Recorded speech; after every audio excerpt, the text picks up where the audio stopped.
இது இருக்கு இல்லையா,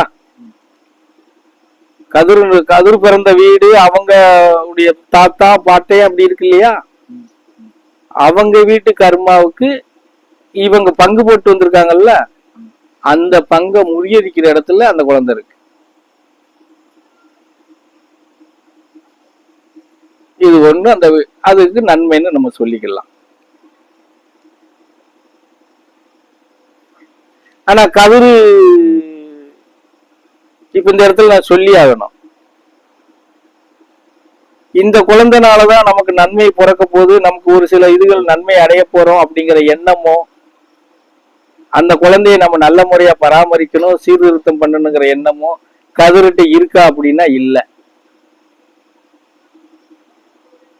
அது ஒரு புள்ள, அவ்வளவுதான். அது இல்லாம சொன்னாதான் நம்ம புறம் பேசுறதாகும். ஆனா இருக்குது.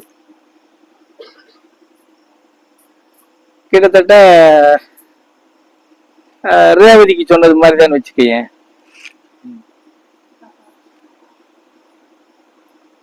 உங்க வகையாறு பூரா அந்த குழந்தைய குலதெய்வமா கருதி பாதுகாத்தாங்கன்னா நன்மை பிறக்குமா, இல்லைன்னா பிறக்காது அப்படின்னு சொன்னோம் இல்லையா. அதேதான் கதிர்க்கும் இப்ப அதேதான் சொல்றேன். மகா பொம்பளை குழந்தையா பிறந்துட்டா அவளால நமக்கு என்ன லாபம், நமக்கு என்ன வருமானம் அப்படின்னு நினைச்சிச்சுன்னா பிற்காலத்துல கதிர் மிகப்பெரிய வேதனைக்கு தள்ளப்படுவான். மாட்டுக்கருத்தே கிடையாது. ஆமா,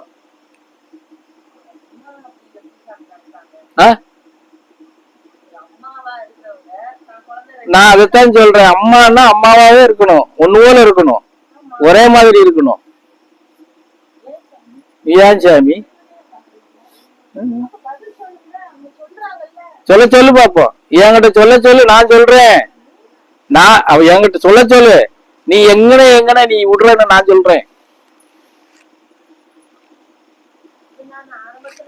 ஒரே விஷயம் சொல்றேன்ப்பா, எனக்கு அதுல எந்த அச்சமும் கிடையாது, பயமும் கிடையாது.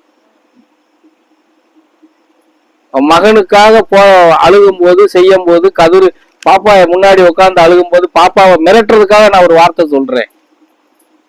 அவளுக்கு பயம் வரட்டும், இதை பத்தி நம்மகிட்ட பேசக்கூடாது அப்படிங்கறதுக்காக சொல்றேன். பிச்சாசாமி கூட இருந்தாங்க, பிச்சாசாமிட்டையும் சொன்னேன் நான், நீ கூட பிறந்தங்கிறதுக்காக நீ இவ்வளவு அழுது இவ்வளவு உருகுனீன்னா உன்னையே நீ இழக்க வேண்டியது வரும். விஜயசாமி இது போல நான் பழி கொடுக்க தயார் இல்லைன்னு சொல்றேன்.